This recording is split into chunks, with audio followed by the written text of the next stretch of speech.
Alors maintenant, vous allez dialoguer avec les élus. On va commencer par une conversation avec Patrick Brauzet,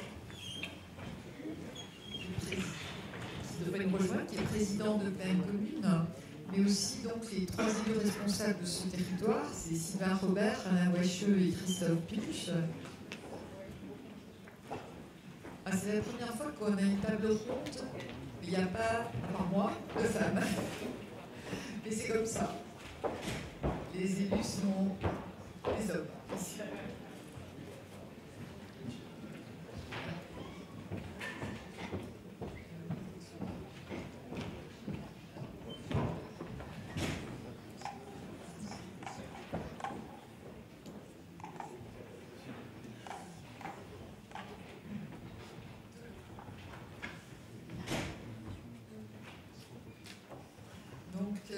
Certains d'entre eux, vous avez vu Sylvain Robert, le premier jour, il vous a accueilli. Donc, il est maire de Lens, président de l'agglomération de Lens-Liévin et président de Lens. Nous avons Alain Wacheux, qui est président du pôle métropolitain de l'Artois, et Christophe Pilch, qui est président de vous êtes tous présidents, de la communauté d'agglomération des Nains-Carvin. Ce matin, je suis montée sur votre terril et avec mes chaussures pas adaptées, c'est superbe. Hein, vraiment. Et là, la Souchet, c'est une merveille. Alors, on va d'abord... en principe, notre table ronde s'appelle « Faire métropole autour d'une vision et d'un projet pour faire renaître un territoire ». Faire métropole. On reviendra sur le sujet, bien évidemment. D'abord, Patrick Brauzet a la gentillesse de venir de Saint-Denis, de Paris, de Saint-Denis, pour nous faire part de son expérience. C'est comme si on disait qu'il venait de Lille. Alors, Patrick Brauzet est vraiment une figure très emblématique de la manière dont les élus de périphérie sont arrivés à faire exister un territoire à partir d'un projet. Puisque, en fait, vous aviez commencé à faire un magnifique projet pour couvrir le périphérique et retisser la ville, l'autoroute. Et puis, oui, c'était pas possible de le mettre en œuvre. Et puis, grâce finalement au fait que l'État a changé d'avis en déplaçant pour la énième fois le Stade de France, qui s'est pas mal promené quand même, qui a fait l'objet de plein de projets, on a bien vu que le fait d'avoir un projet, ça a été formidable. Parce que le projet était là, avant même d'avoir le levier qui a permis de réaliser. Puis on a vu se développer ce territoire de manière incroyable.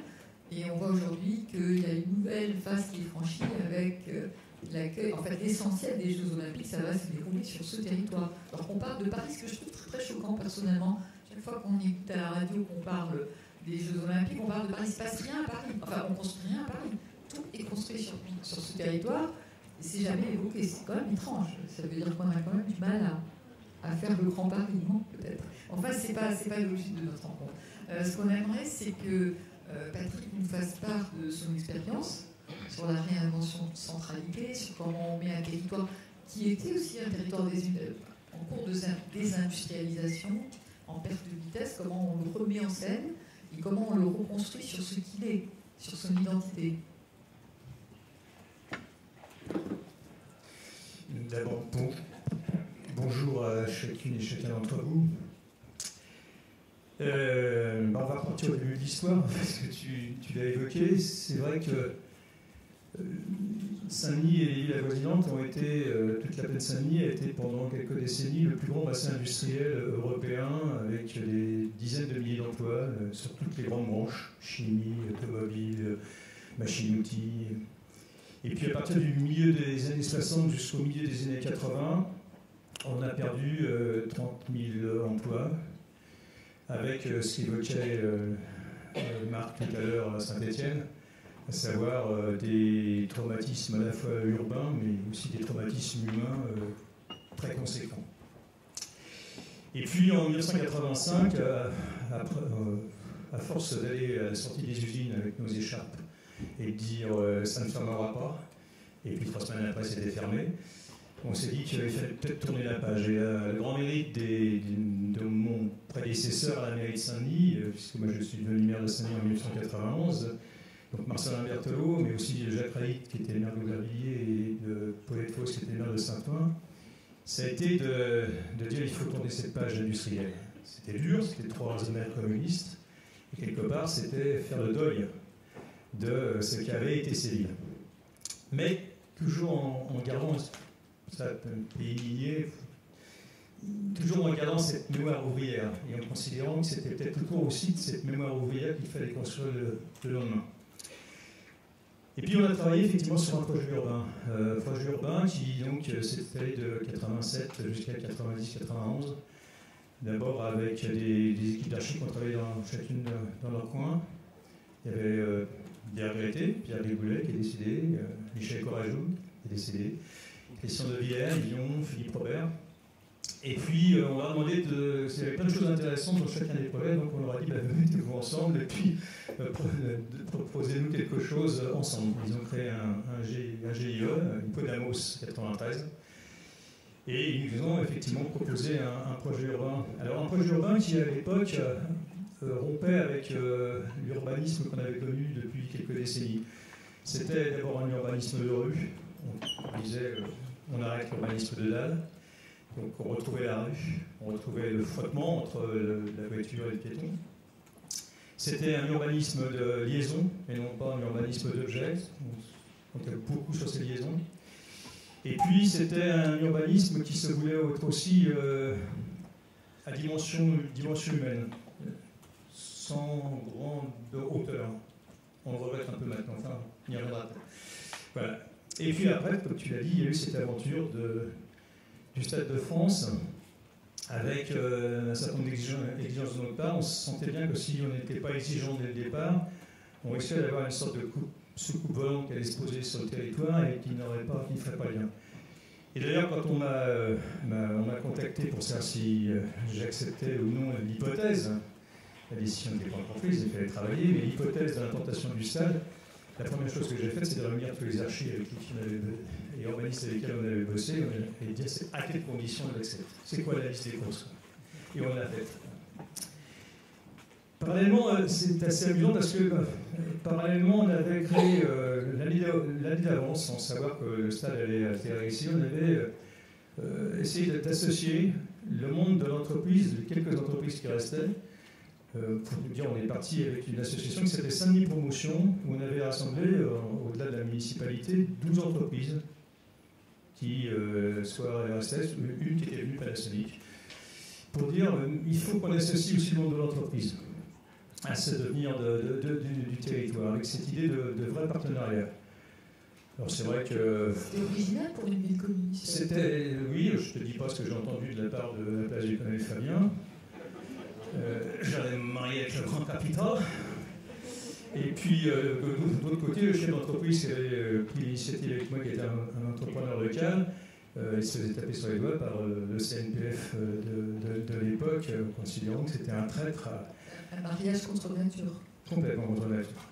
On ne le regrette pas parce qu'aujourd'hui, Saint-Denis Promotion est devenu pleine comme une promotion. Ça rassemble 330 entreprises, les universités, et il y a des liens qui sont créés entre ces entreprises. Il y a des commissions à l'exportation, il y a des commissions au DRH.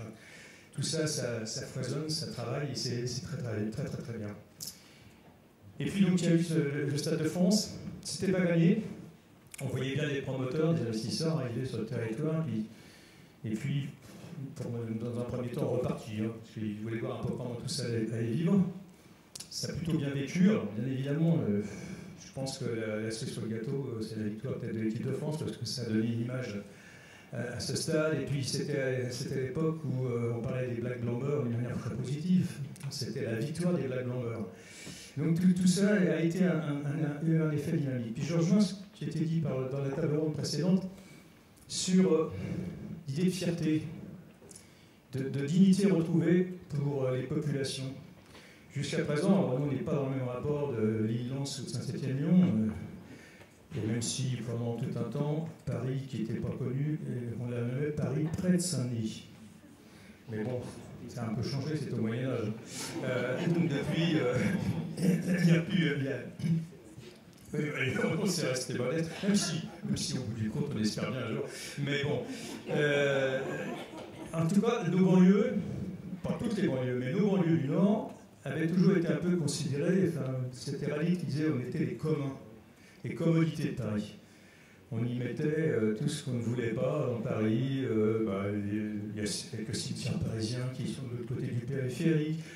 Les grands ensembles, oui, les 4000 de la Courneuve, c'était le fils de Paris. C'est toujours les usines d'incinération.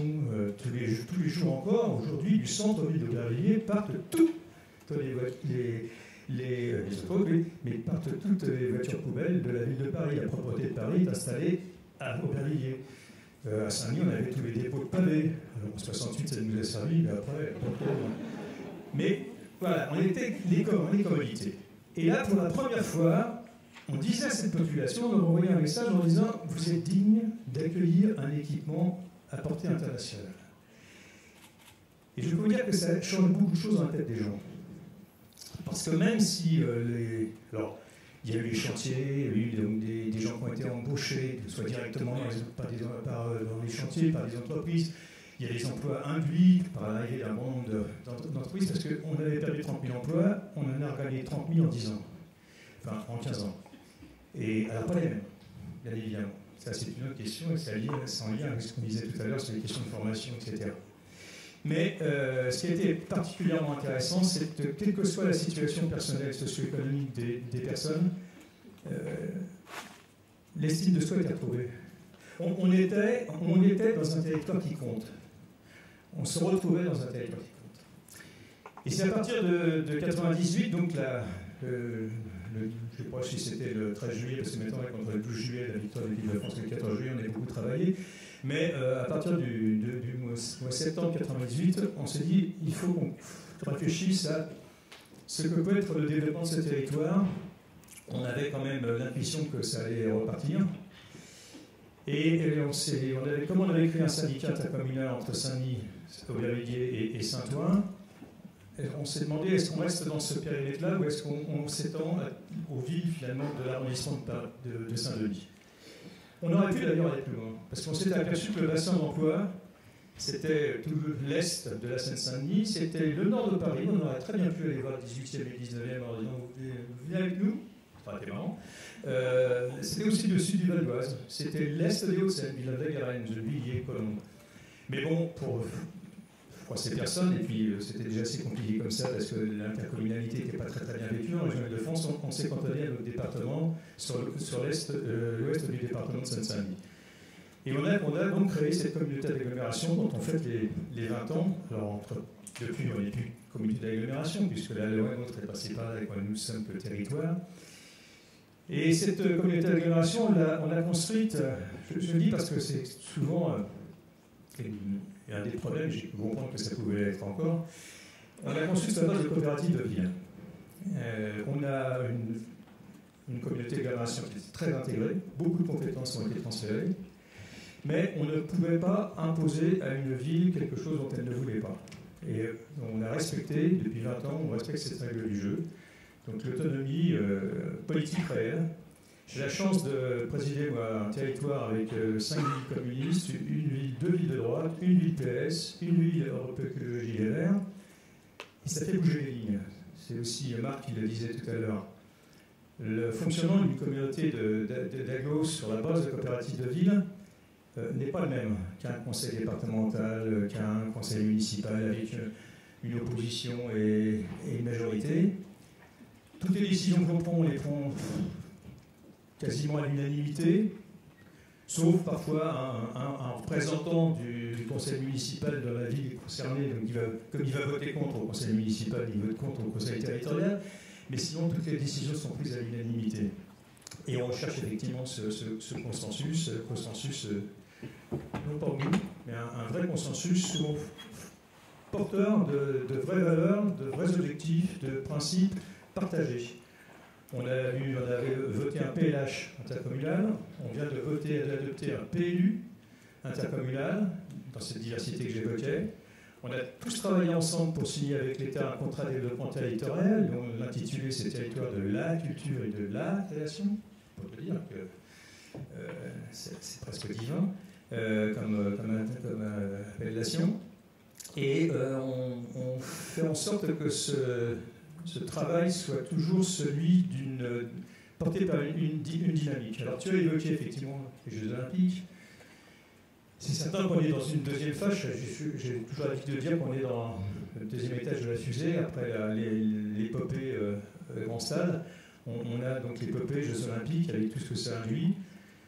On a entre 10 et 12 milliards d'investissements publics et privés qui vont être financés dans les 10 ans qui viennent.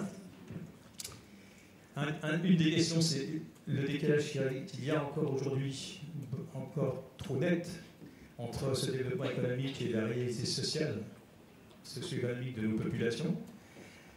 On est, après certaines villes du Nord, quand on regarde, on fait revenu fiscal par habitant sur Google, on a quelques villes de par ici, et puis tout de suite après, dans les 10 premières, on a Aubervilliers, Stein, Pierrefitte, Saint-Denis.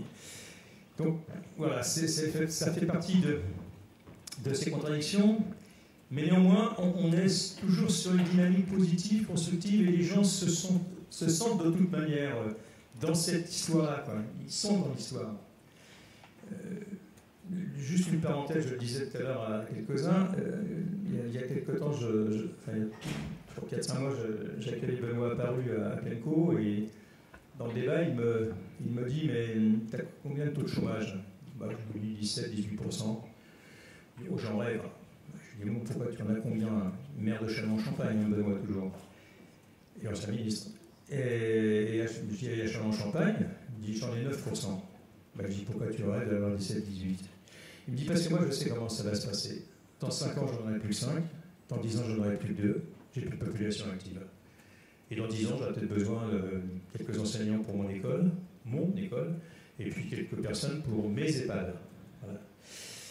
Sans dire long sur ce qui se passe au niveau des territoires. Et donc ça m'a fait relativiser quelque part ce taux de chômage en disant, mais oui, en plus, ce n'est pas les mêmes. Enfin, il y a cette rotation. Alors, tous ces grands projets, c'est des projets en rue que l'on développe. Je reste convaincu, moi, que nos quartiers, dans des villes comme les nôtres, j'entendais, c'est là où j'ai peut-être une petite différence avec Marc sur Saint-Étienne. D'abord, on ne cherche pas forcément à se boboiser. La mixité sociale, il y a deux façons de l'obtenir. Soit en changeant la situation des gens qui sont sur place, soit en substituant des populations par d'autres. Et l'objectif qu'on a, nous, ce n'est pas de chasser une population pour la remplacer par une autre, mais bien de changer la situation de la population sur place. À la limite que mes sans-emploi deviennent bobos, pourquoi pas, mais ça sera eux qui auront atteint ce caractère-là. Je ne sais pas trop déjà ce que ça veut dire, bobo, mais enfin bref. Voilà. C'est comme nous, voilà. On est tous des bobos. Et donc c'est ça notre objectif. Ce qui est très compliqué, surtout dans le périmètre du Grand Paris, qui est un autre sujet, mais là on pourrait dire plein de choses, mais c'est vrai que la pression foncière, la pression immobilière, qui tend à gagner le périphérique, il faut des grandes volontés politiques pour essayer de la réfréner, d'avoir des politiques publiques qui permettent, et notamment d'acquisition foncière, qui permettent de continuer à construire du logement adapté à ces populations, et donc le logement social, mais du PLAI, pas du PLS, du PLAI ou du plus. Donc c'est ça l'objectif que l'on se fixe. Sur l'adaptation de l'emploi, moi j'avais été extrêmement frappée par les travaux de Laurent Dazy qui concernaient particulièrement ton territoire, parce que nous tous, on a cru que quand on amenait de l'emploi, c'était super, ça marchait. Et bien pas du tout, parce que ce qu'on a découvert, c'est l'économie résidentielle, et qu'il y avait énormément d'emplois qui avaient été créés sur le territoire, mais par contre, les gens venaient d'ailleurs, ils travaillaient, ils repartaient, ils ne consommaient pas sur ce territoire, et que la richesse, la valeur ajoutée n'était pas grande, et que finalement, il valait mieux accueillir des gens riches pour faire vivre un territoire que des emplois. Il mettait en évidence la contradiction en fait entre les enjeux nationaux et les enjeux locaux. Alors comment ça évolue? Parce que ça a été pour nous une révélation, c'est une chose qu'on ne savait pas du tout. On a fonctionné sur l'idée que créer de l'emploi, et alors on a le même problème ici. Vous avez le même problème, vous. C'est-à-dire en fait vous avez des emplois, Mais c'est pas forcément adapté aux gens qui sont là, et finalement, vous avez des gens d'ailleurs qui viennent travailler ici. Donc comment ça se passe aujourd'hui? Il y a plusieurs leviers. Bon, d'abord, c'est un travail sur le long terme. Si les entreprises qui arrivaient, qui se présentaient en disant on a trouvé un terrain, on aimerait bien s'installer ici, et que je leur disais la condition c'est que vous licenciez votre personnel pour embaucher ceux qui sont là, ça m'étonnerait que ça marche. Donc il y a des règles du jeu, c'est un peu la loi du marché quand même. Hein. La puissance publique a ses limites, ça va encore un peu de puissance. Ces entreprises elles arrivent, on fait un gros travail avec elles. Il y a maintenant, depuis 15 ans, puisque la première charte a été signée en 2005, on a proposé effectivement à ces entreprises de signer avec nous des chartes d'entreprise territoire. On s'engage dans un certain nombre d'actions. On a aujourd'hui plus de 120 entreprises qui correspondent à peu près à entre le tiers et 40% de l'emploi privé qui ont signé cette charte et qui travaillent effectivement pour accueillir des jeunes, pour faire de l'insertion et pour embaucher des gens au niveau local. Ce qui fait que petit à petit, je prends une entreprise comme Generali qui, au départ, quand elle est arrivée, c'était une des premières arrivées après 98, je crois qu'il y avait 3% de personnes qui habitaient le territoire. Aujourd'hui, cette entreprise à 15%. Alors, avec le double mouvement, il y a ceux qui habitaient le territoire qui ont été embauchés, et il y a ceux qui sont arrivés et qui sont venus s'installer sur le territoire. Mais ça peut être aussi un objectif. Vous avez développé l'attractivité résidentielle, et c'est là que c'est difficile. Et changer d'image, c'est plus difficile que changer la réalité. Ça, on l'a bien vu sur beaucoup de territoires. C'est très étrange, mais c'est comme ça. Et complexe. Mais peut-être qu'on va quand même maintenant dialoguer avec nos élus et échanger avec toi. Je crois que tu auras des idées à leur donner et vice-versa.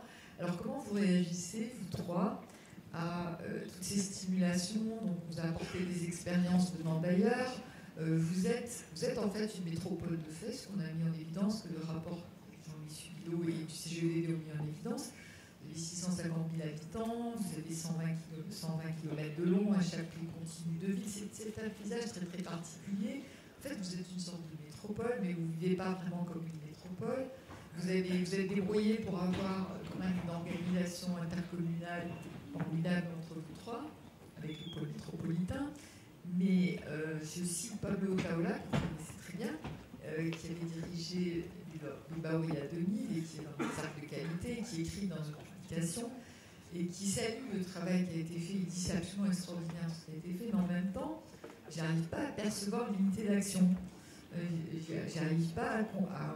Il dit pour quelqu'un qui vient d'ailleurs, c'est pas encore visible, même si le public est très heureux. Hein, il s'est promené sur vos communes, il a vu des choses formidables. Mais ce que dit Pablo, c'est qu'il faut changer de vitesse. Et ça exige un consensus politique très fort. Et ce que nous a montré Patrick, c'est ça aussi. C'est le consensus politique qui a permis finalement de considérer que les choses n'étaient pas perdues, qu'on pouvait aller plus loin. Alors, d'abord, c'est quoi votre projet de métropole? Et comment vous pensez, finalement, vous êtes sur le chemin d'être félix, comment vous pouvez vraiment le devenir?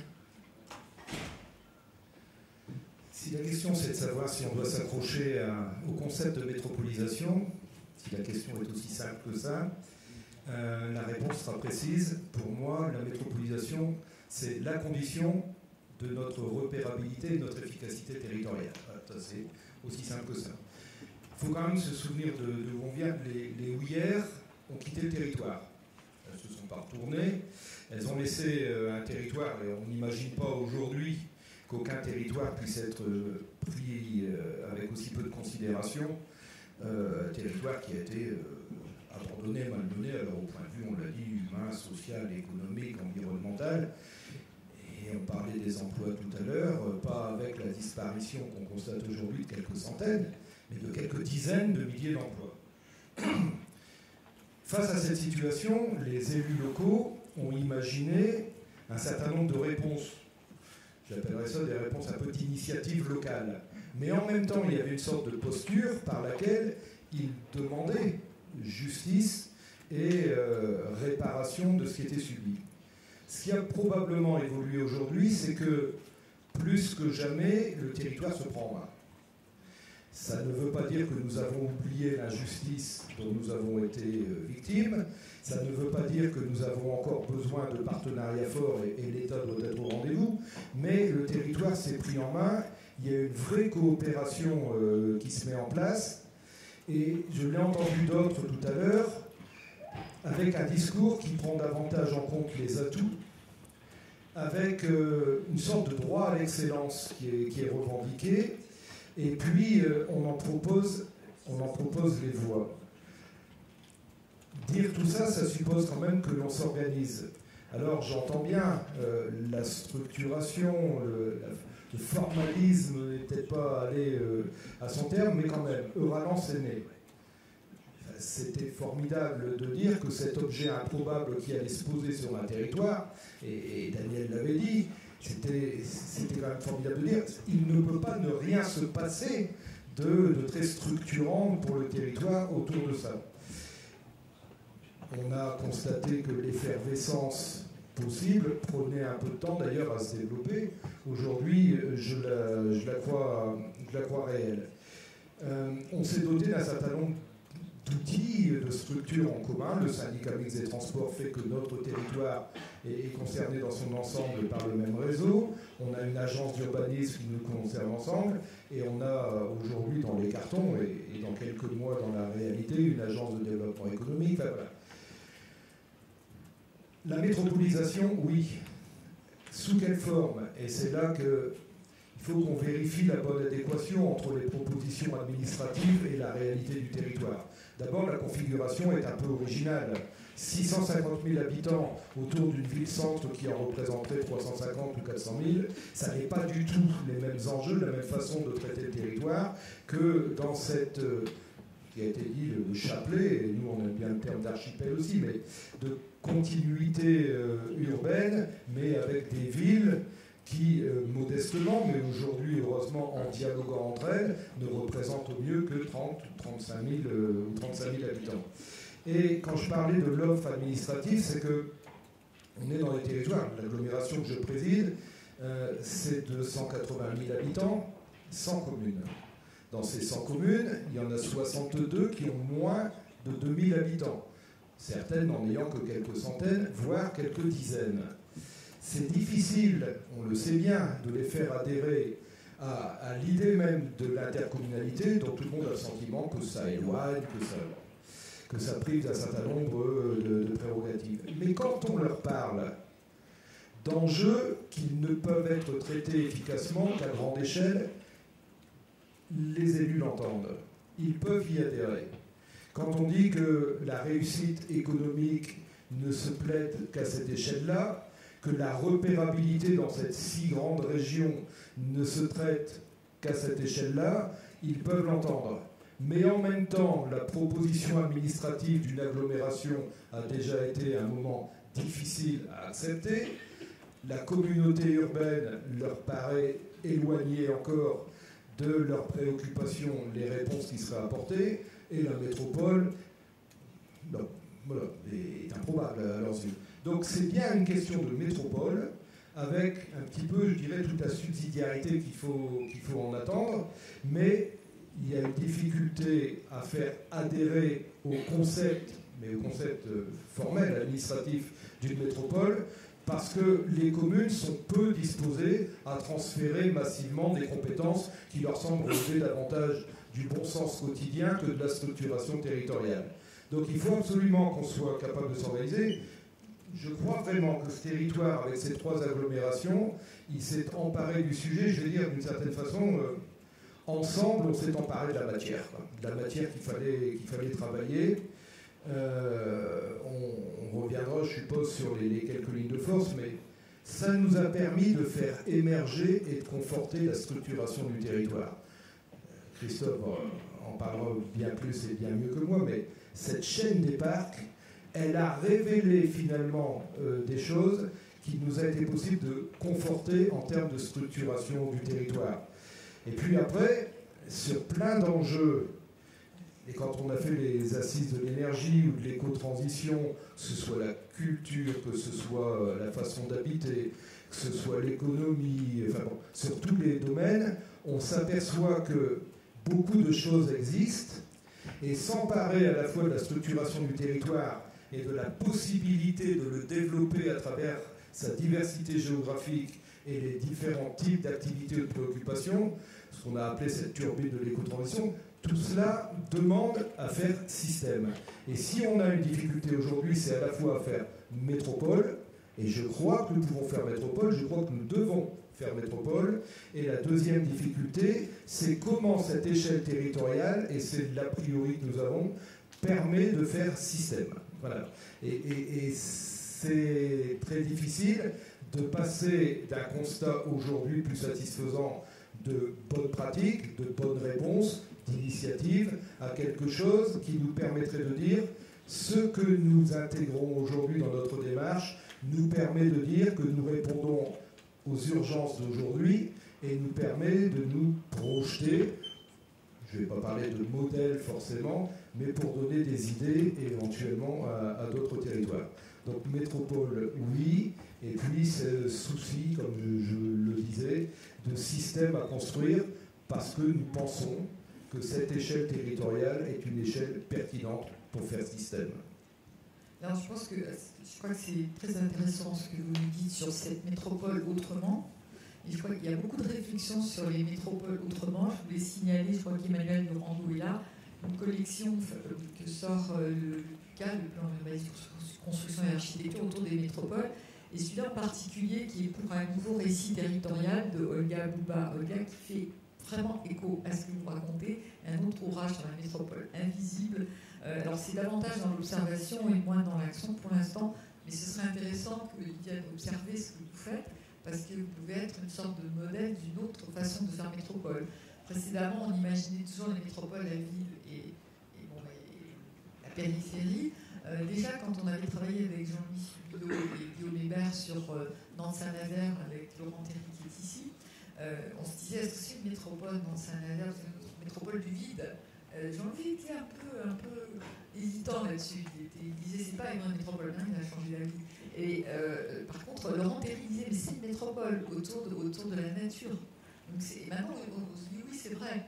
Alors, une métropole comme la vôtre, c'est encore un nouveau concept qu'il faudrait qu'on réfléchisse et qu'on développe, et même qu'on trouve institutionnellement comment ça peut évoluer, parce que ce sont les territoires qui inventent, c'est pas l'État. C'est à vous de dire à l'État comment ça peut évoluer. Alors, je m'excuse, je disais tout à l'heure, on a vu le Louvre, objet improbable, se poser sur notre territoire. Après tout, pourquoi ne pas envisager qu'une métropole vienne se poser de façon originale aussi sur le territoire? Mais il faut en trouver vraiment les modalités de fonctionnement, parce que je vous l'ai indiqué tout à l'heure, sur un certain nombre des aspects vraiment formels, administratifs, juridiques, on aura du mal à avoir une adhésion sur un certain nombre de compétences. Faire métropole, c'est aussi faire des choix. Alors, le rapport de Jean-Louis Subilo, il propose des orientations fortes et des choix difficiles. C'est-à-dire, on ne peut pas développer les centralités partout, on ne va pas réhabiliter toutes les cités, on ne va pas développer les pôles d'excellence partout. C'est très difficile, ça veut dire qu'il faut que vous fassiez des choix dans un contexte pas très, très facile. D'ailleurs, je demanderai à Jean-Louis de réagir à ça, parce que c'est pas évident. Ce qu'il propose en même temps, il faut le faire. Et politiquement, où sont les gens qui ont le pouvoir de faire ces choix et qui sont nécessaires? Parce que la population, elle demande que vous fassiez tout partout. La médiathèque partout, des services partout. Et Christophe Pich, d'ailleurs, me disait qu'il faut qu'on fasse des choix difficiles au niveau économique. Peut-être qu'il faut qu'on abandonne la logistique, peut-être qu'il faut qu'on fasse des choix plus payants pour le territoire, mais c'est pas simple. Et il ne faut pas qu'on développe la même chose partout. Vous pouvez nous développer ce concept? Déjà, remarquez qu'on est en capacité aujourd'hui de se réunir tous les trois et d'évoquer ces sujets. Donc, on a déjà franchi une étape qui n'était pas forcément la plus facile. Après, l'esprit de synthèse de mon collègue Alain, c'est difficile de peut-être aller plus loin sur certains sujets. La métropole, oui, bien sûr, mais sur un projet, c'est déjà ce qui est dans le titre. Et puis, ce projet, il faut le discuter. Il faut le discuter avec les élus qui composent ce territoire. Il faut le discuter, à mon avis, ça n'a pas été souvent évoqué avec les habitants. Je m'explique. Bien sûr que quand on évoque le développement économique, quand on évoque la culture, quand on évoque l'habitat, quand on évoque la chaîne des parcs, quand on parle de tourisme et de loisirs, on s'aperçoit très vite que l'échelle pertinente, elle n'est plus à l'échelle d'une commune. Et elle n'est plus non plus à l'échelle d'une agglomération. Et quand on la réfléchit à l'échelle, comme on le fait aujourd'hui du pôle métropolitain, ça prend vraiment sens et les actions sont plus visibles, elles sont plus pertinentes, elles sont plus cohérentes et elles offrent des opportunités qu'on n'avait pas vues ou pas voulues jusqu'à présent. Donc il faut continuer à évoquer cette métropole. Il faut surtout rassurer quand on l'évoque, parce qu'elle n'a pas vocation à déposséder le maire de ses prérogatives, parce que c'est ça souvent aussi les réactions sur le sujet. Donc les maires vont continuer à être maires et à développer et à maîtriser le développement de leur commune. Simplement, ils vont offrir à leurs politiques et à leurs habitants des choses à l'échelle qui est différente. La chaîne des parcs, c'est vrai qu'on en parle souvent, je ne veux pas être moi le professionnel de la chaîne des parcs, mais c'est le premier sujet qui aujourd'hui, c'est un exemple qui ne prouve rien.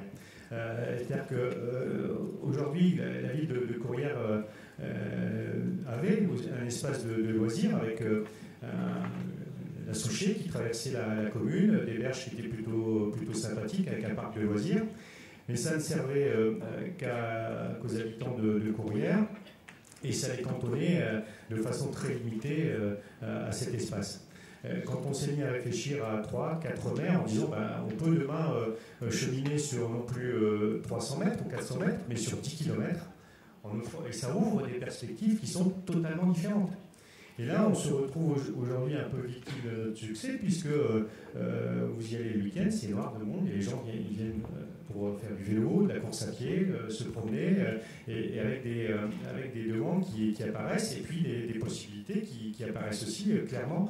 Et c'est là-dessus qu'il faut travailler, en disant, oui, ce qu'on peut faire en matière de loisirs, on peut le faire aussi en matière d'habitat, pour éviter de parfois faire tout et n'importe quoi. On peut le faire en matière de développement économique, pour éviter aussi de se cantonner à aujourd'hui une économie qui est tournée vers la logistique. Alors, moi je ne suis pas anti-logistique, mais on a été un territoire avec une... je vais l'expliquer, mais on a été un territoire où on a eu les mines pendant des années. On est passé à un territoire tourné vers l'automobile. On est aujourd'hui un territoire tourné vers la logistique parce qu'on est idéalement placé au cœur de l'Europe avec forcément des moyens de communication qui sont présents. Mais on peut être aussi autre chose. Donc oui, on a fait de la logistique et il fallait la faire, mais n'allons pas trop vite, trop loin parce que, à mon avis, on est en capacité aujourd'hui de se tourner vers d'autres choses en matière de développement économique. Comment ? Lesquels ? Écoutez, moi je sens un frémissement quand même ici dans nos agglomérations. J'ai écouté Marc Tellier tout à l'heure, on parlait de chaudronnerie, mais l'industrie, à mon avis, l'industrie peut aussi revenir de façon différente, de façon peut-être moins importante, mais ça peut être aussi une opportunité. On a une industrie qui démarre, c'est celle du tourisme et du loisir. On a jamais exploité et qu'on peut aujourd'hui exploiter. La culture aussi, c'est un gisement en matière de... C'est du développement économique aussi, la culture forcément. Et puis, à mon avis, il y a une filière qu'il faut aujourd'hui regarder de près, c'est la filière agricole. La filière agricole, on l'a abandonnée. Il faut aujourd'hui essayer de la relancer. Et à mon avis, si on veut demain se tourner vers la filière agricole, réduire la logistique est nécessaire. Puisque la logistique, fort logiquement, utilise beaucoup de mètres carrés et fait des bâtiments importants et artificialise beaucoup nos terrains agricoles. Alors, quand on parle de projet... transport, vous avez des problèmes terribles qui bloquent. Quand on parle de projet, c'est plus de modèles. Les projets, on les a, on commence à les évoquer au sein du pôle métropolitain, mais quel modèle de développement on veut pour demain. Je termine juste avec je parlais de la population. J'ai écouté mon collègue parler de l'ANRU et moi j'ai vécu aussi dans ma commune un projet ANRU qui a été une belle réussite. C'était une belle réussite sur l'investissement. Mais avec un peu aujourd'hui de recul, puisqu'on a 5-6 années de recul, on s'aperçoit que les problèmes du quartier sont toujours les problèmes du quartier. Et donc on se retrouve avec une population dont la situation n'a pas évolué. Alors les logements sont forcément mieux isolés, le quartier s'est embelli, on y a planté des arbres, les voiries ont été refaites, mais le problème des habitants est toujours présent. Et il faut qu'on ait aussi une réflexion sur qu'est-ce qu'on va proposer demain à ces habitants des quartiers. C'est plus un problème de formation chez nous. Il faut bien avoir aujourd'hui le sentiment qu'on a une partie de notre population qui est éloignée du monde de l'emploi et qui le restera. Donc voilà, il faut proposer à ces gens-là autre chose. On a démarré la réflexion sur le revenu universel au sein du pôle métropolitain. Il faut qu'on porte ce genre de sujet, un revenu universel, un conditionnel d'existence. Il faut qu'on puisse le proposer à notre population, il faut qu'on puisse l'expérimenter sur le territoire. Alors, peut-être avant que Patrick Rauzet nous dise ce qu'il fait lui avec ces populations non employables, a priori, je voulais entendre Sylvain Robert sur ce que vous m'aviez dit sur l'attractivité du Louvre, que pour vous le Louvre a été un levier absolument extraordinaire, qui est complètement intégré dans le paysage local, qui a changé l'image de votre territoire. Vous êtes très heureux aujourd'hui de voir que le secteur privé arrive chez vous. Vous avez lancé des consultations, les promoteurs sont là, et ça c'est une chose très très nouvelle parce que notre activité résidentielle elle est quand même tout à fait essentielle. Et vous pouvez aussi développer un propos positif avec, comme dit Pierre Weiss, c'est-à-dire que vous avez quand même un atout qui est le territoire, il est beau, il est vert, vous avez la chaîne des parcs maintenant, et vous avez des cités minières qui sont belles, vous commencez à être attractif, vous n'êtes pas cher, c'est quand même génial, c'est-à-dire que dans les métropoles c'est cher, comment est-ce qu'on inverse le propos et on dit, venez chez nous, nous avons plein d'atouts, nous avons le Louvre, nous avons la place, c'est pas cher, on est prêt à vous accueillir. Donc comment vous avez développé ce propos positif pour attirer aussi l'économie résidentielle? Alors on a de la place, mais il faut faire attention aussi par rapport à la terre agricole évoquée Christophe. C'est vrai que le Louvre est une pépite qui est arrivée sur un territoire, ça a été évoqué à plusieurs reprises et par différents intervenants. Mais ce n'est pas le Louvre qui est le déclencheur absolu et qui du jour au lendemain transforme un territoire. C'est aussi tout un contexte qui a évolué et toute une préparation qui aujourd'hui commence à en voir les premiers fruits. Quand on parle d'enjeux pour notre territoire, c'est vrai que l'enjeu est de taille métropolitaine avec d'autres particularités. Et la difficulté complémentaire, c'est que comme on n'a pas d'identité forte d'une ville-centre qui peut tirer avec un poids de population conséquent, on avait des morcellements de projets qui ont trouvé à s'agréger autour de la chaîne des parcs, par exemple parce que les parcs nombreux existaient, si on prend la vue qui était faite, et toute la difficulté c'était de regarder comment on peut les relier ensemble, pour donner aussi une cohérence, une visibilité à notre projet de ville. Aujourd'hui on a encore des atouts, heureusement, le terrain est peu cher, ne serait-ce que pour regarder par rapport à Lille. On a une complémentarité naturelle avec Lille. Pendant des années, Lille était la banlieue de Lens au football. Ça s'est inversé les 2 dernières années, mais on a quand même eu des bons résultats pendant plusieurs décennies qui ont fait que la complémentarité naturelle était inversée, mais on a surtout une complémentarité économique à trouver avec Lille. Parce qu'aujourd'hui, la ville de Lille, la métropole européenne de Lille, commence à être saturée. Et sur sa première couronne, si on peut prendre le parallèle avec Paris, on est vraiment dans ce territoire qui a des nombreuses... Pourquoi la métropole de Lille ne s'intéresse pas à vous? Elle s'intéresse à nous, je ne dis pas qu'elle ne s'intéressait pas à nous, elle s'intéresse à nous. Moi je le dis parce qu'elle ne s'intéresse pas. Et depuis Pierre Monroy, en fait, elle ne s'intéresse pas à vous. Si, parce qu'aujourd'hui, les complémentarités deviennent naturelles et quasiment obligatoires aussi. Donc aujourd'hui, quand on regarde sur certains sujets et sur certains enjeux, on parlait de foncier, on parlait d'enjeux en termes d'investissement privé, on avait la Fédération des promoteurs qui regarde notre territoire comme un des 2 territoires dans la région qui peut être le territoire d'enjeux d'avenir. On a un promoteur ici à Lens qui a, c'est Fiducie, qui a en 3 ans vendu 600 logements complètement privés.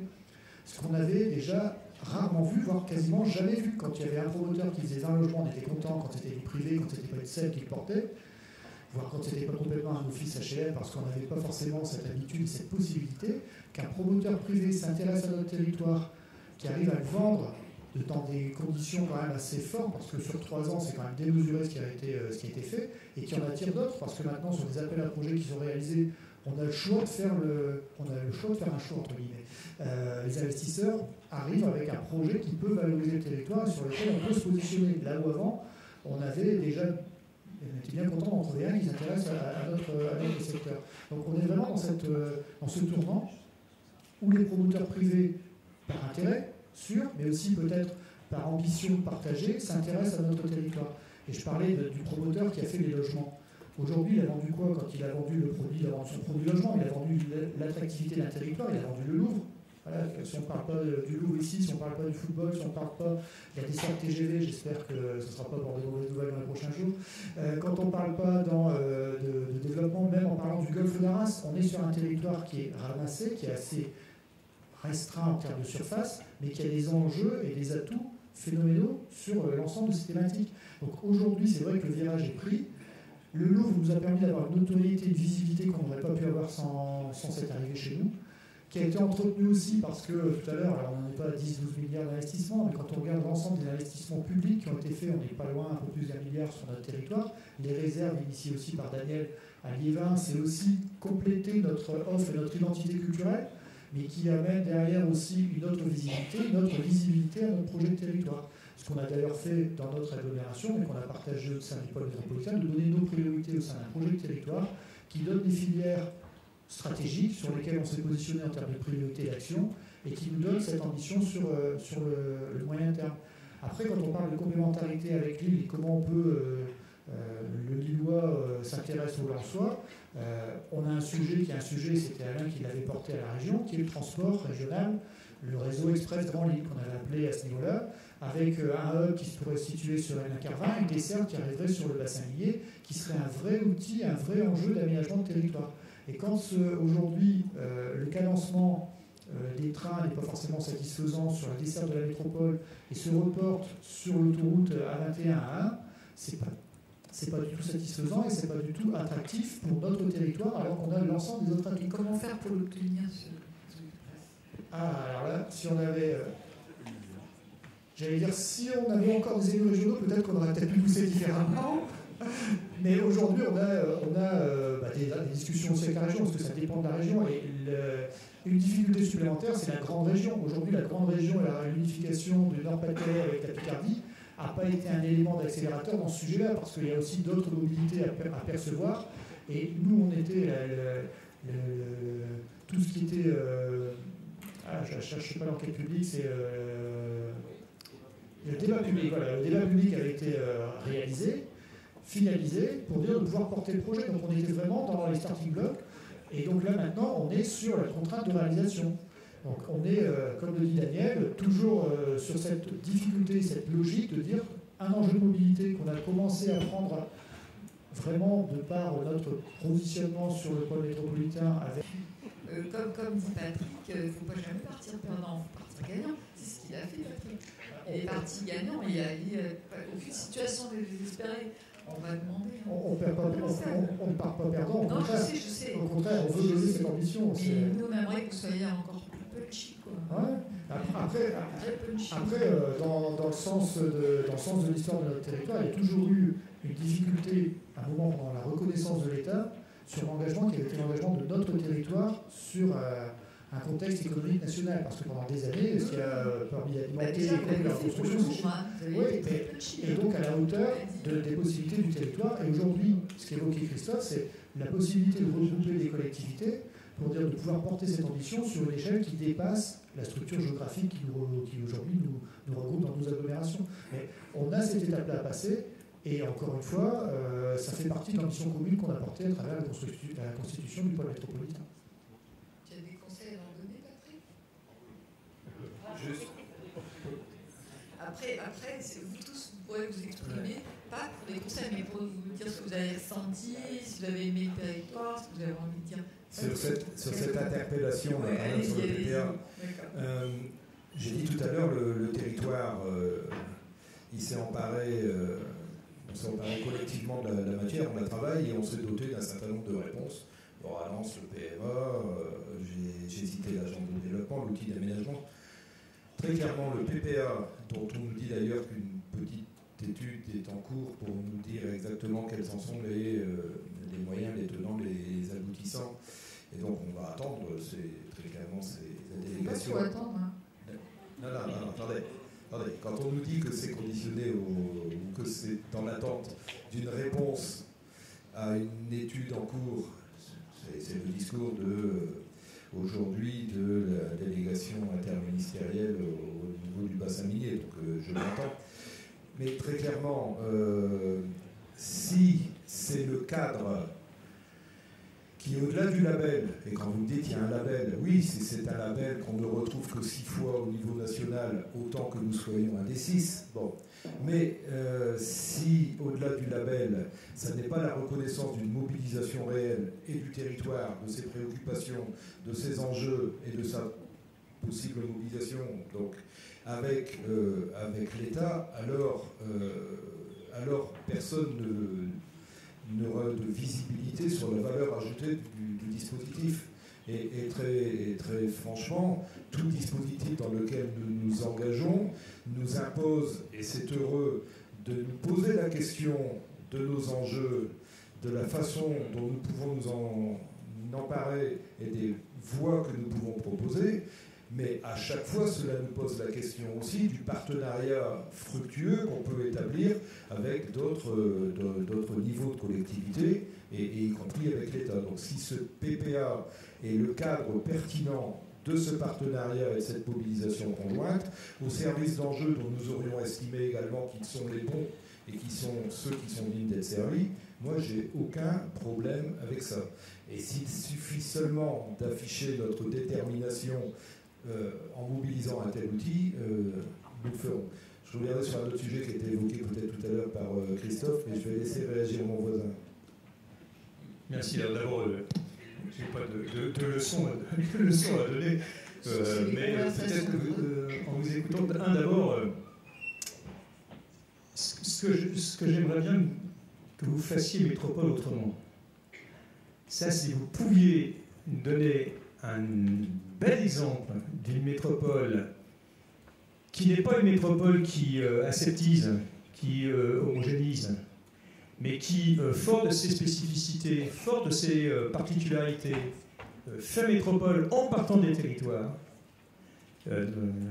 Vraiment, moi je me suis battu, et je continue à me battre, je ne sais pas jusqu'à quand, autour de la métropole du Grand Paris, pour que cette métropole s'appuie sur le polycentrisme. C'est pas Paris qui s'étend. C'est le Grand Paris, ça peut être un Paris qui se constitue à partir de l'histoire, de la culture, des spécificités de chacun des territoires qui la composent. Alors, si vous pouviez nous donner, moi je vous incite à le faire, et le faire vite, donner l'exemple d'une métropole qui se construit autrement, non seulement vous donniez un sacré signe à l'ensemble des métropoles françaises, mais au-delà. Moi, je peux vous dire, pour travailler pas mal avec Cité Gouvernements Locaux Unis, et avec un certain nombre de grandes villes mondiales, avec Barcelone, avec Mexico, etc. Aujourd'hui, toutes les métropoles, toutes les mégalopoles s'interrogent sur leur mode de fonctionnement. Et sur le fait qu'elles ont trop centralisé et qu'elles ont trop gommé des différences entre chacune des spécificités qui la composent. Donc, allez-y, quoi. Enfin, moi, vraiment, je peux vous dire qu'allez-y, en restant ce que vous êtes, les uns et les autres, mais en constituant effectivement un pôle qui va permettre de dire, nous, on a des projets économiques, on a des projets urbains partagés. Deuxième chose, moi c'est toujours le pari que j'ai fait, alors jusqu'à présent ça m'a plutôt réussi, c'est quand on proposait quelque chose, on y allait. Alors on y allait en se donnant des garanties, en se disant on crée des conditions pour qu'on maîtrise et qu'on ne perde pas la main.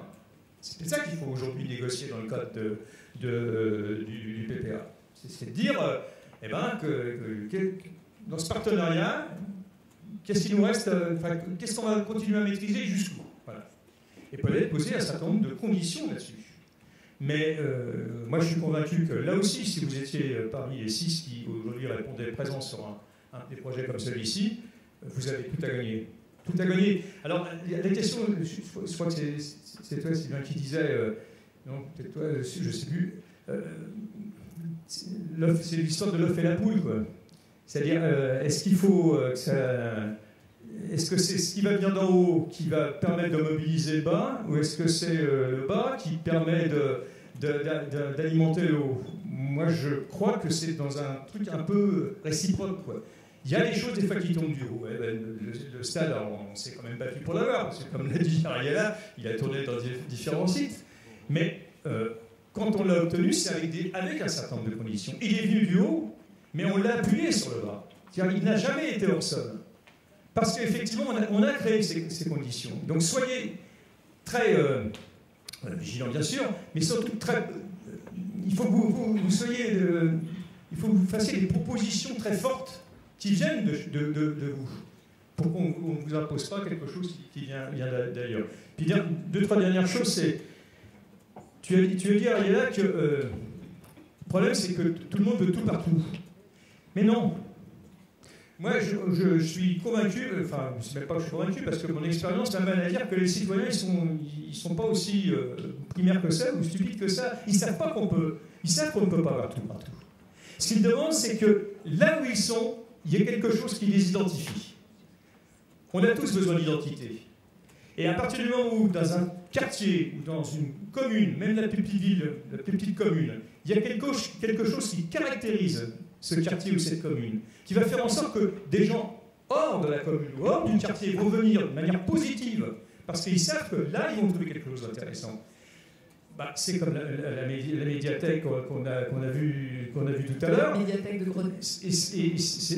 Nos médiathèques à pleine commune. Qui a perdu contre la tienne. Bah ouais, on les a battus dans le Grand Prix, mais ils ont eu un prix de l'accueil. Mais notre réseau de 24 médiathèques, elle permet à des gens, avec la carte unique, d'aller partout dans ces médiathèques et de découvrir des lieux différents et de valoriser aussi les territoires.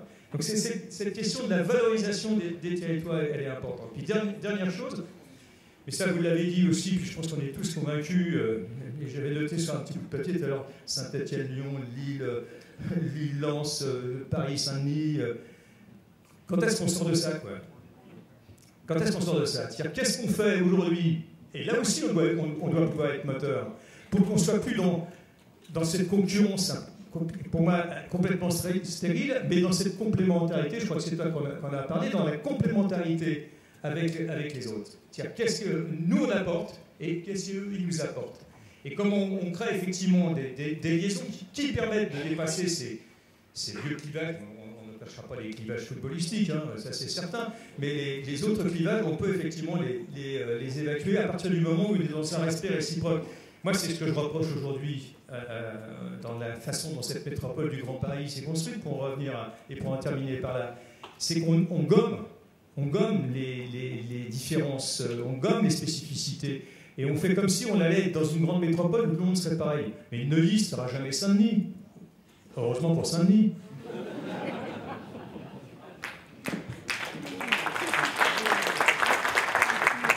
Vous avez envie de nous dire des choses, aux élus? Vous avez visité leur territoire, vous avez vu ce qu'ils font.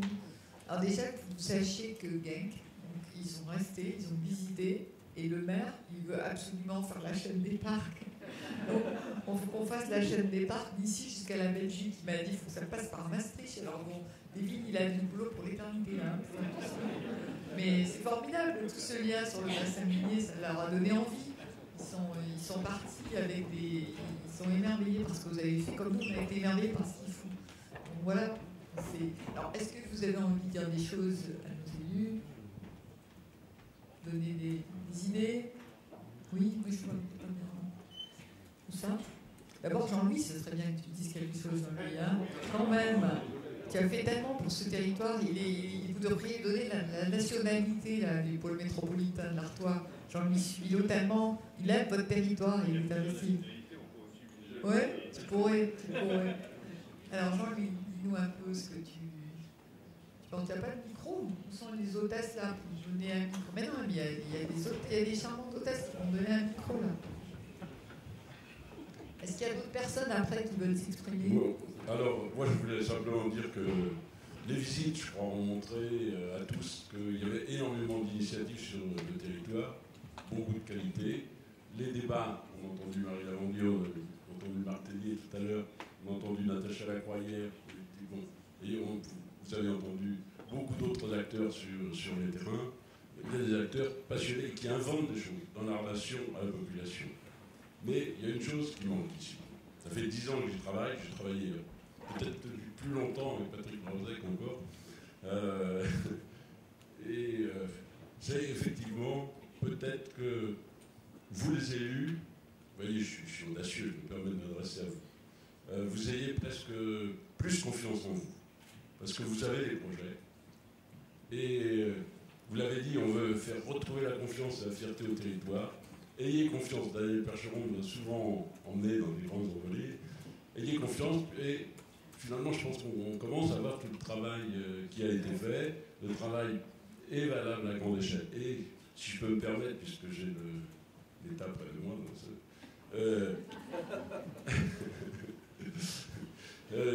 Ariella disait faites un projet partenariat d'aménagement. Et quand elle m'avait dit ça au téléphone, j'ai dit mais il existe le partenariat d'aménagement. Quand Cazeneuve est venu ici avec 6 ministres, le président de la région, j'avais Bertrand, Daniel, tous les présidents d'agglomération, ils sont là. Ils ont dit mais ça y est, on est d'accord, nous, monsieur. Il y a les priorités, il y a le budget. Regardez le budget de ce qui s'appelait contrat partenarial d'intérêt national. Il est le quintuple de celui qui est aujourd'hui mis 2 ans et demi après en faveur du territoire. Alors ça a avancé, je ne dis pas que ça n'a pas avancé. Mais on dit on va encore faire, on fait des réunions administratives, on refait des réunions, on refait des études. Non, il y a urgence. Il y a urgence. Et je pense qu'il faut tout de suite conclure ce contrat partenariat. Certes, il y a les projets, des élus des autres, il faut sûrement qu'ils s'unissent davantage, mais ce n'est pas à moi de leur donner le conseil, je sais que c'est compliqué. Patrick Rosec a exprimé totalement, je pense, sur ce point-là pour travailler depuis longtemps avec lui. Mais c'est vrai qu'il y a une différence entre plein de communes où nous travaillons beaucoup avec notre équipe depuis 10 ans, on a fait le CDT, on va faire le PLUI avec toi, où il y a une telle pression, et il faut dire la vérité, aujourd'hui, que vous avez acquis, et une telle dynamique, même démographique, un plus 30% à Aubervilliers, et puis ici, où tout est à faire venir, les promoteurs, Sylvain l'a dit, Sylvain Robert, commencent à revenir, on fait des appels, mais tout est à bâtir. Donc s'il n'y a pas un coup de main formidable de l'État, de la région, de solidarité nationale, le Rassemblement national l'emportera. Daniel Percheron, bien sûr. Est-ce qu'on peut donner le micro à Daniel Percheron, au premier rang là?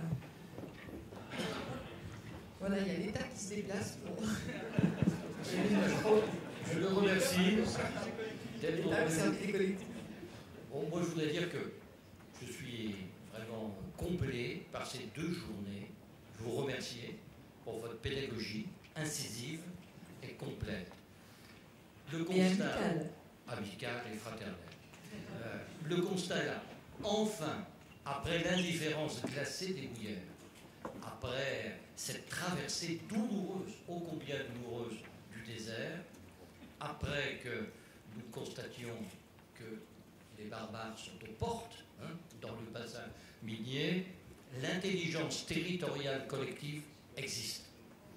Et désormais, j'ai été heureux d'entendre la fonction trébulicienne au service de l'intelligence territoriale telle que Patrick vient de l'exprimer. Oui, il n'y a plus que des décisions et un chemin politique à prendre. C'est évident. Et je dis à ceux que je considère comme mes 3 frères cadets, présidents des agglos qui sont parmi les plus pauvres de France, qu'il faut bien sûr, après la conclusion de Patrick, assumer cette fonction trébulicienne, cette intelligence territoriale, cette ambition telle qu'il vient de le faire. Il faut élever la voix et le chemin politique s'ouvrira naturellement. Un seul exemple, bien entendu qu'il faut faire le RER entre l'île qui n'en s'en préoccupe pas, asphyxiée elle-même dans les 10 années qui viennent, et le bassin minier où la densité, la disponibilité sont là et où, comme cela a été dit, les arguments spécifiques existent et commencent à solliciter, après tant d'années, le marché. Donc, soyez à l'image de la conclusion de l'homme de Saint-Denis qui, à l'heure du Grand Paris, des Jeux Olympiques, puis du Grand Stade, a fait entendre la voix d'un territoire qui était comme nous, au fond, non pas périphérique, mais en grande partie désespéré. Donc ces 2 journées sont décisives. Ils n'ont plus d'excuses s'ils n'élèvent pas la voix et s'ils n'avancent pas.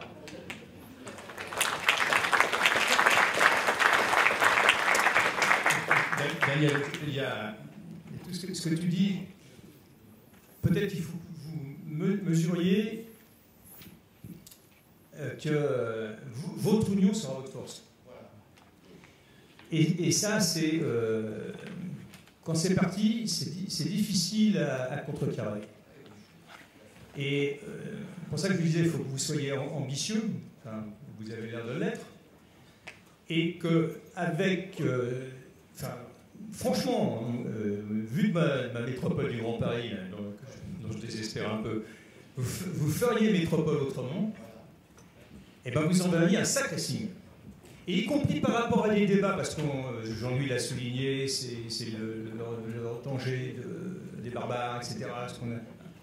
Mais y compris par rapport au débat qu'on a aujourd'hui entre métropole et ruralité, métropole et périurbain, métropole et ville moyenne, si on inclut dans les métropoles aujourd'hui ce monde rural, ce périurbain, dans une dynamique qui les met plus à côté de là où ça se passe, mais au centre de là où ça se passe, l'impact il est déterminant.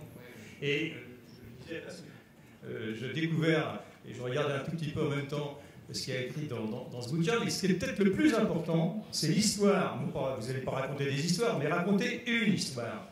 Quel récit vous pouvez écrire à partir de là? Ce qui a été notre force autour du Stade de France, c'est qu'on a écrit une histoire. Alors, ça fait 20 ans maintenant, il faut qu'on écrive la deuxième partie, hein, sur la saison 2, quoi. Voilà. Alors, on est parti sur une série longue, hein, mais c'est ça qu'il faut qu'on arrive à écrire. Et autour des Jeux Olympiques, on veut écrire la saison 2 de cette histoire, qui n'exclut personne. Et c'est ça aussi qui est très important. C'est que moi, tous les événements qui ont lieu au Stade de France, il y a des familles, je connaissais leur situation socio-économique. Je savais qu'ils étaient dans la mouise, pour ne pas dire autre chose. Mais ils étaient là. Et là, ils partageaient des moments de bonheur. Et même quand on est dans la mouise, on a droit à des moments de bonheur. Et vous savez, parce que ces pays du Nord, c'est des pays où la fête est importante. Bon. Et ça, je crois qu'il faut vraiment vous le portiez, parce que moi, à travers ce que j'ai pu voir, puisque ce que je connais un peu, parce que c'est pas la première fois que je viens ici, il y a un potentiel énorme. Mais c'est un potentiel énorme qui est pour le moment émietté, qui n'est pas lisible. Et votre force, ça sera effectivement la lisibilité. Nous, quand je dis ça, y compris par rapport au RER que tu évoquais, quand on va contractualiser avec l'État, le contrat de plan État-région, juste au moment où on crée notre communauté d'agglomération, on n'y va pas chacun de notre côté avec nos bouts de machin. On est porteur d'un projet partagé, cohérent. Et quand on a négocié plein de trucs, et on est sans doute le territoire, j'ose pas le dire, enfin ici je peux le dire, mais pas trop en région Île-de-France, on est sans doute le territoire le mieux équipé en transport collectif en région Île-de-France. Mais on en veut plus, voilà. On continue, donc c'est pour ça que je ne le dis pas ailleurs. Mais on a un tramway qui est avec deux branches, qu'on appelle le trami, c'est forme d'Y. Il y a une branche vers Vitaneuse, une branche vers Épinay. Si Vitaneuse avait été négociée tout seul dans son coin, le contrat de plan État-région, elle ne l'aurait jamais eu. Ce qui a été notre force, c'est qu'on a parlé d'une même voix, et l'État et la région ont été obligés de prendre l'ensemble. Voilà. Si vous êtes porteur d'un projet RER Lens-Lille, ensemble, autour de votre pôle métropolitain, mais vous cet atelier fait partie de l'Odyssée quand même, donc à moins que vous ayez fait la fête hier soir, parce que là on n'a pas tout appris ce matin, mais dans Odyssée c'est la prise de conscience aussi que l'on souhaite partager les 10 ans d'évolution du territoire. Donc là c'est un programme qui a été fait par les équipes de Rallens, avec l'ensemble des partenaires sur le secteur, de 150 événements sur 6 mois. Donc là on fait aussi, aujourd'hui, on veut garder des traces de cette évolution, donc il y a voilà les ouvrages qui ont été réalisés. On a aussi, avec le label Pays d'Art et d'Histoire de l'agglomération, réalisé Parcours d'un territoire en mouvement. Donc on a balisé un peu le chemin pour dire de pouvoir regarder ce qui a déjà été réalisé, surtout comment on peut associer la population et lui faire prendre conscience que son quotidien a évolué. Parce qu'après, c'est des choses qu'on oublie peut-être rapidement. Et donc c'est un peu cet esprit d'Odyssée. Donc oui, il y a les fêtes, il y a aussi la fête de la chaîne des parcs qui était déjà portée par le pôle métropolitain, mais qu'on a voulu intégrer dans un programme beaucoup plus global au sein de Rallens. Donc territoire de fête peut-être aussi, mais surtout territoire avec un projet, une ambition que l'on veut porter pour que la population puisse en être l'ambassadeur et puisse en être le porteur. Parce que ce qui fait notre poids, c'est peut-être le regroupement, mais c'est aussi que la population se retrouve dans ce qu'on veut porter. Alors d'abord, j'ai bien entendu les messages. Ils ne sont pas très différents finalement de ce que j'avais annoncé, mais peut-être qu'ils sont plus précis. Un territoire original, proposition nouvelle en matière de métropole. Voilà, on peut porter ça. Il y a un autre aspect, il a été évoqué, Christophe l'a dit tout à l'heure, et Marie Lavandier en a fait une partie importante de la justification de son action, c'est comment la population finalement s'en concerner. Et c'est vrai qu'un des enjeux qu'on doit avoir, surtout avec le constat politique qu'on fait aujourd'hui, c'est comment on peut mobiliser, entraîner et partager avec une population. Notre travail, on est convaincu qu'il est indispensable, et on a, je le disais à Daniel hier, encore le sentiment que les gens regardent quand même un peu ailleurs, quoi. Bon. Mais quand même, la chaîne des parcs, et Christophe Modeste n'a pas dit toute l'importance que ça pouvait avoir, lui qui s'y consacre tant. La chaîne des parcs, c'est quelque chose dont les élus se sont emparés, c'est heureux, ça fédère, mais c'est aussi quelque chose qui permet, à l'échelle du grand territoire, de faire réseau entre des choses qui sont bien plus que des parcs. Cette chaîne des parcs, elle relie des parcs, mais elle relie des espaces de vie, tout ça, et c'est bien plus important. Et puis, cette chaîne des parcs, elle fait que les gens ne vivent plus au même endroit. Quand on a à côté de soi révélé soudain l'intérêt que présente un espace, quand simplement se révèle l'accès qu'on peut y avoir, quand se révèle la fierté qu'on peut avoir de voir des personnes extérieures venir les fréquenter, alors on ne vit plus tout à fait dans la même commune, on ne vit plus tout à fait dans la même cité. Et ça, c'est important, parce que je crois que ce à quoi on a travaillé, et très franchement, c'est un exercice compliqué, c'est de montrer que sur la vie de ces personnes, de nos concitoyens, il y a encore un regard politique. Parce qu'ils ont quelquefois le sentiment que ce n'est plus le cas. Et que finalement, il y a encore une invitation à partager un certain nombre de choses. Et d'une certaine façon, c'est un petit peu de la crédibilité de l'action publique dont il est question. Et s'il n'y a plus ce rendez-vous avec la crédibilité de l'action publique, ou la confiance, tout simplement, dans l'action politique, alors on sait effectivement comment ça se traduit. Donc c'est vraiment un des enjeux importants. Confiance, espoir, je pense que l'espoir, quand il meurt un peu, on sait aussi comment ça se traduit. Et puis, tu disais, il faut raconter l'histoire. On est dans l'histoire. Ce territoire, il est profondément dans l'histoire du pays. Mais être dans l'histoire, c'est pas être dans le passé. Et s'il faut dire à nos concitoyens la part d'histoire qu'ils connaissent un peu mieux, qui est ce qui a été vécu, ce qui a été construit ici, et si on peut s'appuyer, je crois que le vrai défi qu'on a sur ce territoire, c'est de faire une histoire d'avenir. Voilà, une histoire d'avenir.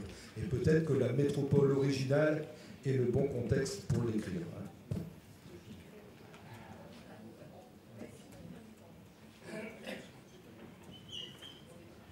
Ouais, moi, juste un mot, c'est que ce qui a été dit aussi, et j'écoutais Patrick, la différence de territoire, elle est importante. On a toujours été ici sur un territoire où les gens ont été disciplinés. Et donc, on a eu tendance à dire bonjour et merci, quoi, poliment. Et aujourd'hui, il faut, à mon avis, taper un peu du poing sur la table. Et si on veut taper du poing sur la table, effectivement, à l'échelle d'une métropole de 600 000 habitants, ça permettra de le faire et d'être entendu, écouté et d'aboutir sur les projets qui sont les nôtres. Donc, avoir des projets cohérents, concentrer les financements sur ces projets, ça fait partie de la démarche du PPA, c'est de pouvoir concentrer à un moment donné tous les acteurs sur des projets bien identifiés. Bien sûr qu'il faut le faire, et puis il faut aussi le faire peut-être un peu plus durement quand on a des sujets essentiels comme celui du réseau Express Grand Lille, où on nous balade depuis maintenant, à mon avis, assez longtemps, et où il faut peut-être durcir un peu le ton et dire voilà, pour nous c'est une question de survie. Le territoire il est saturé, on ne peut plus y circuler, et demain il faut qu'on puisse, avec la métropole, discuter et lui faire comprendre que ce réseau Express Grand Lille, c'est une question de survie pour notre territoire, et pas seulement parce qu'au-delà de la survie, ça va lui permettre de se développer, peut-être pas à l'infini, mais pour une très longue partie de sa vie. Juste deux choses. La première, parce que je ne l'ai pas évoqué, mais c'est ça qu'on se revoit peut-être qu'on discute sur la question d'économie et sur le revenu universel. Nous, on est en train de travailler, non pas sur le revenu universel, mais sur le revenu contributif, à partir de la contribution que chacun apporte dans ses compétences, dans ses savoir-faire, et avec le fait de découvrir aussi des savoir-faire et des compétences qu'on ne soupçonne pas au niveau notamment des jeunes des cités que tu évoquais, qui sont du monde du travail, mais qui ont néanmoins peut-être aussi des savoir-faire qu'il faudrait peut-être valoriser. Et la dernière chose pour montrer qu'il ne faut jamais désespérer. En 1986, élections législatives à Saint-Denis, c'était les élections législatives, vous savez, à la proportionnelle. Le Front National fait 24,92%, ça m'a marqué, puisque le Parti communiste faisait à Saint-Denis 25,02%, il y avait 50 voix d'écart. Alors que le Front National faisait 8% au niveau national. C'était une claque pour nous. Aujourd'hui, le Front National, depuis maintenant plusieurs années, depuis 20 ans, ne dépasse pas les 13%. Alors qu'il aurait presque tous les ingrédients. Les ingrédients qui font son sauce. L'immigration, l'insécurité, etc., l'image, l'évoquait. Voilà. C'est parce qu'il y a eu quelque chose. Il y a eu cette histoire. Il y a eu ce récit. Il y a eu ce fait qu'il y a eu de nouveau quelque chose qui faisait rêver, mais rêver au bon sens du terme, c'est-à-dire qui projetait les gens vers un avenir, c'est ce que tu racontes, c'est l'histoire de demain que vous racontiez, à partir de ce que vous êtes, à partir de ce que vous faites.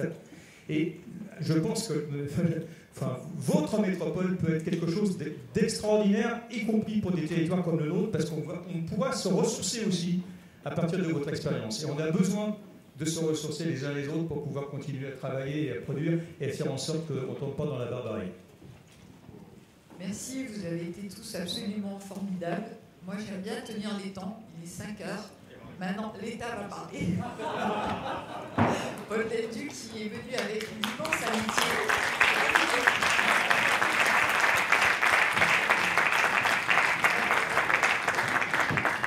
Vous auriez pu rester avec l'État, hein, c'est pas d'allergie quand même. Alors, Paul Delduc est arrivé avec beaucoup d'amitié dans ce territoire. Il nous a aidés. Il a financé ce colloque. Bien sûr. Et la publication. Et surtout, il est en amitié avec nous. Alors, je vais être très bref. D'abord, merci énormément de nous avoir accueillis. Merci à Euralance, merci aux 3 communautés, à leur président d'avoir accepté de témoigner. Merci à tous les intervenants, on en a eu énormément. Je salue également, évidemment, le musée et sa directrice générale qui nous ont vraiment accueillis magnifiquement, je dois dire. Ça fait beaucoup, ça fait partie du charme de ces 2 jours. Bien sûr, merci à Joël Subilo et Ariella qui ont beaucoup contribué avec Gilles Huchette, avec Euralance, à préparer aussi le contenu. Merci à la mission de Saint-Denis qui a contribué aussi à faire le succès d'avoir des opérations menées et puis de ces 2 jours. Moi, je vais être très bref, mais mais bien sûr, tu me rappelles. Alors, heureusement, voilà, et bien entendu, alors je pense qu'Alain n'est pas là, mais il était là hier, voilà, très bien. Et donc, bien sûr, merci aussi à la délégation au renouveau de bassin minier pour son engagement et pour l'accompagnement dans la démarche de ces 2 jours. Je vais être très très bref, je pense que moi je retiens qu'en 2 jours on a vu énormément de choses, et on a vu qu'énormément de choses s'étaient déjà produites, et que beaucoup de choses s'étaient produites, je dirais même dans les 10 dernières années. Enfin, si j'ai bien compris ce que j'ai vu, ce que j'ai entendu, il y a beaucoup de choses qui se sont produites et tout le monde se dit, ou tout le monde s'est dit que maintenant le souhait c'est d'aller plus loin. Le gros projet il existe déjà, c'est ça qui est assez remarquable, c'est que vous avez fait, en général ça marche dans l'autre sens, on fait plein de petits projets, après on se dit comment est-ce que je pourrais rabibocher tout ça, et puis en fait vous avez fait le contraire, vous avez quand même eu une réflexion préalable à grande échelle, ce qui est remarquable et remarquablement difficile. Par certains côtés, d'ailleurs, ça m'a fait penser un peu à l'atelier projet urbain à Amsterdam, où il y a ces réflexions à très grande échelle qui se font de façon complètement informelle, sans aucun cadre imposé, sans rien de normatif, où on fait des espèces de quasi-planification à grande échelle. Voilà, que les territoires se font entre eux sans que ce soit réglementaire ni rien, et en réalité ça marche. Ça, mais bon, alors c'est la culture néerlandaise, hein, c'est pas chez nous, mais c'est quand même assez génial, une espèce de gouvernance molle qui marche. Voilà, qui produit des résultats, parce que finalement ça tourne autour d'un projet, et finalement le projet chacun a intérêt à le réaliser.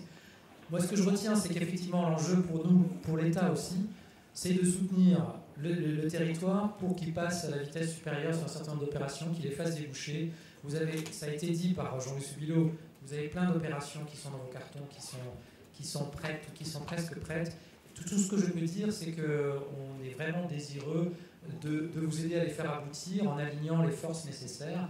Je ne dis pas que l'État est suffisamment capable d'inonder le territoire de moyens nouveaux, mais qu'il y en a quand même encore d'une certaine quantité. Et je ne dis pas non plus qu'on peut tout régler, parce que certains des alignements, quand vous évoquez le RER, là, c'est quand même... il y a beaucoup de forces alignées. Hein, c'est une énorme affaire, mais je partage tout à fait votre vision de dire que c'est quelque chose d'essentiel. C'est essentiel. C'est l'acte politique majeur. Enfin bon, bref, je fais pas... c'est pas mon boulot, je m'occupe que d'urbanisme, pas de transport, mais quand même, on voit bien qu'il y a un enjeu autour de ça qui est énorme. Donc voilà, sachez simplement qu'on est très... En tout cas, globalement, que l'État en général, représenté par les préfets, par la délégation au niveau du bassin minier, mais aussi les administrations qui ont la chance d'être parmi vous aujourd'hui et qui vraiment sont très heureuses de ça, je vous le dis, parce que je pensais pareil pour mes collègues, sont tous désireux de vous aider à accomplir le destin que vous êtes déjà tracé en grande partie. Voilà, donc merci beaucoup de nous avoir accueillis d'une façon aussi passionnante et voilà, je pense que ça donne encore plus envie de travailler, on pouvait l'avoir déjà avant, pour participer ou soutenir le renouveau du bassin minier. Merci à tous.